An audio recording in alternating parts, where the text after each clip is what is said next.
Students, आज की class में मैं आपको बताऊंगा पेन टूल के बारे में। Add anchor point tool, delete anchor point tool और एंकर पॉइंट टूल और कर्वेचर टूल के बारे में। देखिए, सिंपली पेन टूल हमारा कोई भी फ्री हैंड शेप बनाने के लिए या फिर अपने अकॉर्डिंगली कुछ भी ड्रॉ करने के लिए यूज होता है। पेन टूल का शॉर्टकट है पी, आपको यहाँ पर दिखाई दे रहा होगा। पी के थ्रू आप पेन टूल का यूज कर सकते हैं। देखिए, मैं ये पेन टूल लेता हूँ। कैप्स लॉक ऑन है मेरा, इसलिए अभी पेन टूल शो नहीं कर रहा है। कैप्स लॉक ऑफ करूंगा मैं, तो देखिए ये पेन टूल शो होता है। कुछ इस तरीके से आपको पेन टूल का आइकन दिखता है। अब मैं कोई भी एक शेप बनाता हूँ। मान लीजिए मेरे को एक रेक्टेंगल बनाना है, तो मैं पेन टूल के थ्रू रेक्टेंगल बना देता हूँ। बेसिकली पेन टूल का यूज़ हम किसी भी इमेज को ट्रेस करने के लिए या फिर अपने अकॉर्डिंगली अगर हमने कुछ अपना ड्रॉ इमेज बना रखी है उसे डिजिटल बनाने के लिए यूज़ कर सकते हैं या करते भी हैं। ये होता है हमारा पेन टूल। पेन टूल के थ्रू अगर मुझे ये ही रेक्टेंगल बिल्कुल प्रोपोर्शनली चाहिए, तब मैं क्या करूँगा? देखिए, मैं सिंपली शिफ्ट की का यूज़ करूँगा। शिफ्ट की के साथ अगर मैं इसका यूज़ करूँगा तो बिल्कुल स्ट्रेट लाइन आती है।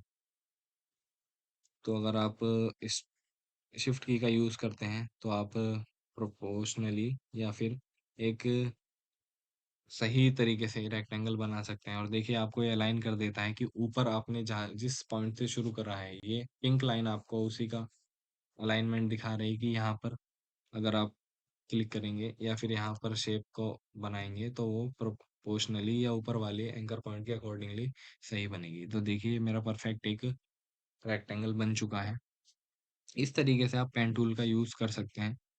आगे की कुछ क्लास में आपको मैं बताऊंगा कि आप पेन टूल से इमेजेस कैसे ट्रेस करें सिंपली। वैसे कोई हार्ड काम नहीं है ये इमेजेस ट्रेस करना। देखिए, पेन टूल का यूज़ अगर मुझे एक सर्कल भी बनाना है या फिर कोई कर्व शेप बनानी है तो मैं इस तरीके से यूज़ कर सकता हूँ। प्रेस करूँगा एंड देन अपने माउस का क्लिक बिना छोड़े उसे जहाँ भी मूव करना चाहूँ उस तरीके से मूव करूँगा। अब यहाँ पर मुझे चाहिए कि मैं अब इसके आगे कुछ और डायरेक्शन मूव करूँगा या फिर और अलग तरीके की शेप बनाऊँगा, तो ऑल्ट प्रेस करके रखना है। इस वाले एंकर पॉइंट पर जाकर आपको अपना टूल छोड़ देना है। तो यहाँ पर ये शेप खत्म हो जाएगी। अब मैं इस तरीके से किसी दूसरी एंगल पर बना सकता हूँ, फिर ऑल्ट प्रेस करके यहाँ पर छोड़ सकता हूँ। अब मैं वापस से अपने फर्स्ट वाले पॉइंट पर आता हूँ एंड देन छोड़ देता हूँ, तो ये कुछ इस तरीके की शेप बन गई। ध्यान रखें आप, फर्स्ट वाले एंकर पॉइंट पर अगर आप छोड़ देंगे लाकर अपना पेन टूल, तो वो शेप बन जाएगी। लेकिन अगर आप नहीं चाहते फर्स्ट वाले पॉइंट पर छोड़ना, तो आपको सिंपली क्या करना है,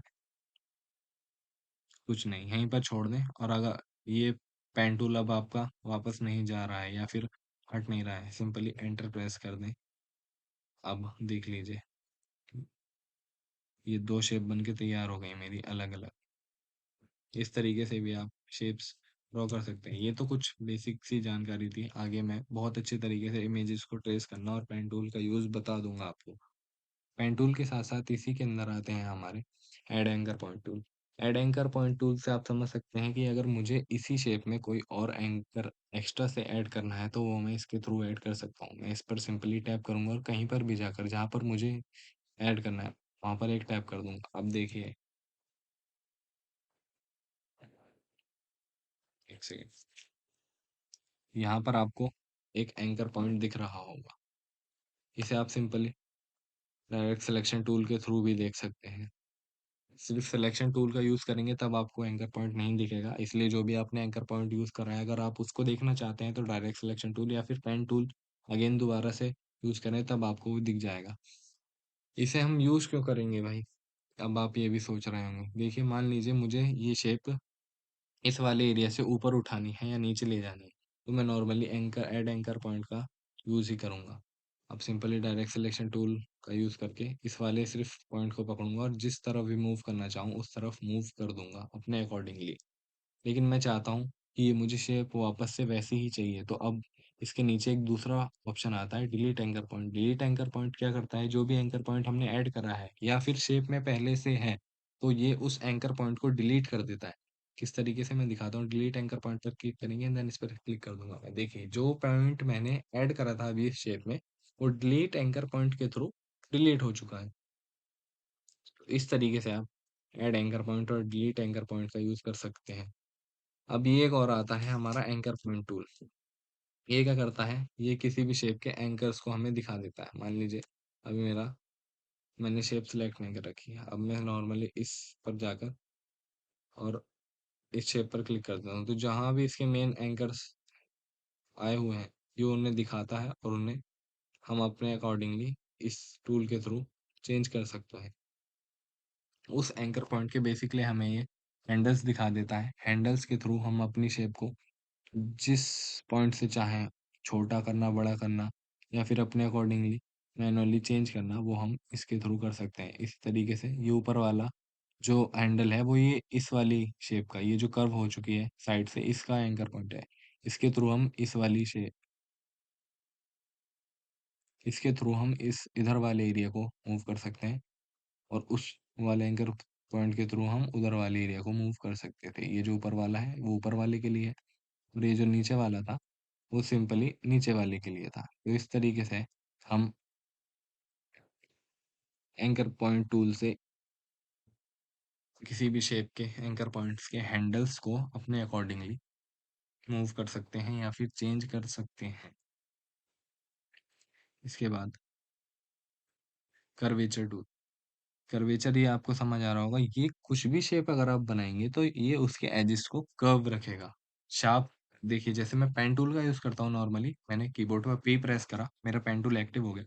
अब मैं अगर पेन टूल का यूज कर रहा हूँ और एक रेक्टेंगल बना रहा हूँ, तो वो प्रॉपर शार्प एजेस के साथ ही मेरे सामने शो होगा। अदरवाइज मैं चाहता हूँ कि मुझे रेक्टेंगल या फिर कुछ भी शेप चाहिए, उसके एजेस शार्प नहीं चाहिए, तो मैं इस नॉर्मली कर्वेचर टूल पर क्लिक कर दूंगा। आप देख भी सकते हैं यहाँ पर इन्होंने इसकी थोड़ी दिखाया है। शिफ्ट और प्लस के साथ इसे आप एक्टिव कर सकते हैं। शिफ्ट और प्लस प्रेस करेंगे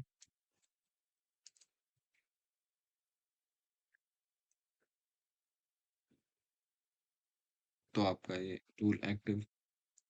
शिफ्ट प्लस प्रेस और एस्केप के नीचे वाला जो बटन होता है उसके थ्रू भी आप इसको एक्टिव कर सकते हैं। अब मैं कोई शेप बनाता हूँ। अब देखिए इसने ऑटोमेटिकली ऊपर वाली शेप के एज को कर्व कर दिया। मैं अगर यहाँ पे दूसरा एंकर पॉइंट रखूंगा तो ऑटोमेटिकली जो ऊपर वाली ये जो पेन इस टूल से मैंने बनाई थी वो स्ट्रेट लाइन, वो ऑटोमेटिकली कर्व हो गई। अब मैं चाहता हूँ यहाँ से लेके यहाँ तक एक लाइन बनाऊँ, वो ऑटोमेटिक ही कर्व आएगी। इस टूल का नाम ही है कर्वेचर टूल, तो ये जो भी शेप बनाएगा वो उसके एजेस शार्प नहीं होंगे, कर्व रहेंगे। इस तरीके से आप इस टूल का यूज कर सकते हैं और पेन टूल का यूज मैंने आपको बताया ही है कि आप किस तरीके से कर सकते हैं। आज की क्लास में इतना ही था। ज़्यादा क्लास लंबी करूँगा तो आप भी थोड़ा कंफ्यूज हो जाएंगे। टेंशन की कोई बात नहीं। आगे भी हम इन टूल्स का यूज रेगुलर वे में करेंगे तो आपको ये टूल्स बहुत ही अच्छे से समझ में आ जाएंगे। कोई दिक्कत की बात नहीं। आगे की क्लास में मिलते हैं। आपको कोई भी टूल अगर यूज करने में कुछ भी समस्या आती है, वैसे आएगी नहीं, इतने में श्योरिटी के साथ कह सकता हूँ, क्योंकि हम इसका यूज रेगुलर वे में करने वाले हैं। तो कोई दिक्कत की बात है नहीं, आपको कोई भी समस्या नहीं आएगी। आगे चल के आपको ये टूल जब आप रेगुलर यूज करेंगे तो बेसिकली क्लियर हो जाएगा इनका कॉन्सेप्ट कि क्या है और किस तरीके से हमें यूज करना है। आज की क्लास में इतना ही। मिलते हैं नेक्स्ट क्लास में। Thank you so much.